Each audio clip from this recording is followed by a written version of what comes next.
Let's go to Wisconsin. Now, these days it's getting increasingly difficult to find a good, clean, affordable family vacation experience. But if you ever find yourself close to the beauty of the forests of northern Wisconsin, we have a suggestion that we think everyone in your household will enjoy. It's a trip back in time aboard a gorgeous vintage steam train.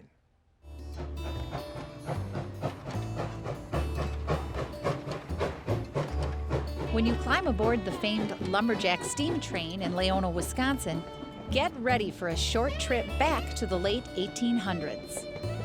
It's a complete encounter with Wisconsin's Northwoods past. I think the Camp 5 experience is one that all families love and all ages love.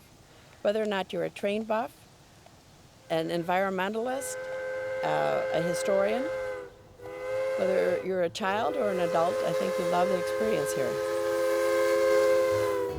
You board the train at the 1880s Soo Line Depot, just like people did at the turn of the century. The look and feel are authentic. Now get ready for the ride. It's a ride and an experience you'll never forget. The 4-spot steam locomotive was built in 1916 by the Vulcan Iron Works in Wilkes-Barre, Pennsylvania, and brought here a few years later to be a workhorse in the logging industry. The steam engine pulls 2 all-steel passenger cars, an open-air car, and 2 cabooses. It's the only prairie-style steam locomotive operating in the state. Prairie-style is a classification based on a 2-6-2 wheel arrangement, meaning there are 2 leading wheels, 6 coupled driving wheels, and 2 trailing wheels. The locomotives were built primarily for use across the Midwestern prairies. The Hamilton Roddice coach car was built in 1923 for the Soo Line. The next coach, the Rat River, was built in 1911, also for the Soo.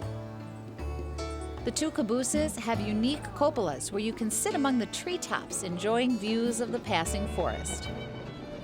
There's also an old boxcar that's been carefully converted into an open-air observation car. Thanks to a recent grant, the track has all been upgraded. We can go 100 miles an hour. Well, we had the original rail on this, and over the years we had done lots of maintenance, replacing ties and occasionally replacing some rail.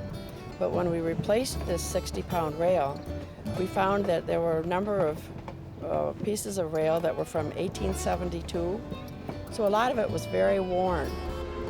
Not only is the journey enjoyable, the destination is a highlight of the trip. The lumberjack steam train takes you out to the site of an old logging camp.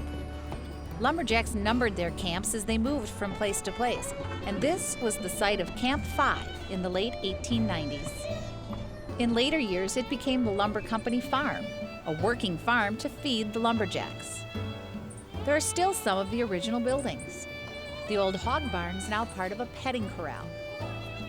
There's the old slaughterhouse, a boarding house, and some of the original barns. The blacksmith shop is now part of the museum, where the story of the logging industry is told and where history really comes to life. Well, our museum has lots of different artifacts, whether or not it's the household or farm implements, which I think gives everyone an idea of how difficult life was, whether it was in the 1890s through the 1930s.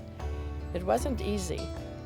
The saws that you'll see in the museum, whether or not it's the 2-man crosscut saw or the wonderful invention in the 40s of the 2-man power saw, which weighed 150 pounds, which was quite difficult to carry through the snow, but it was a great invention. You'll see cables and pulley system where you can lift 100 pounds, and children are amazed to see that with that system that they're able to lift such a heavy weight. Necessity is the mother of invention, and the loggers came up with some great inventions. You'll see where the bread tins are soldered together because the cook in a logging camp didn't have time to pull out one bread tin at a time.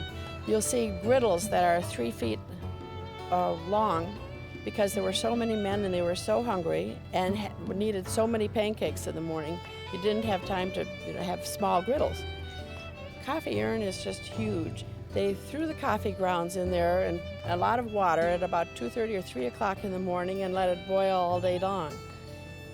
if you didn't like your coffee strong, you weren't going to be a happy camper.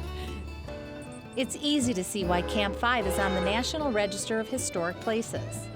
It's a darn good example of how hard America worked to get where it is today. And it's easy to see why the Lumberjack Steam Train is a must-see attraction for rail fans and their families traveling through the Midwest.